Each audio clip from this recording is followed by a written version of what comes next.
عارف إن المسلمين كانوا أول ناس يستخدموا القرود كسلاح سري في الحروب البحرية؟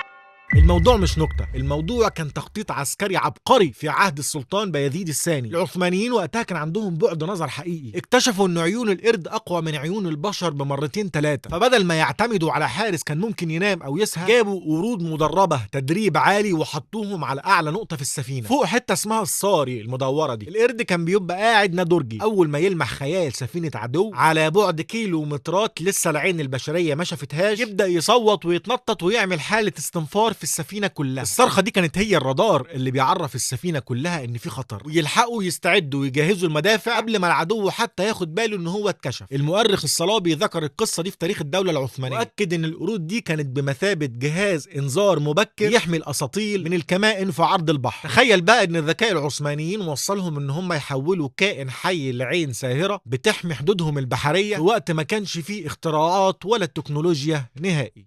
ماشي، ده شاي ليا بالله. سلام. وعم مصطفى جايب لي شاي كرك هنا بيمس عليا عشان عملت فيديو حلو وان شاء الله يعجبكم. وبس كده يا صديقي، وما تنساش تصلي على النبي وتعمل لايك وتتابعني علشان اجيب لك حكايات جديدة.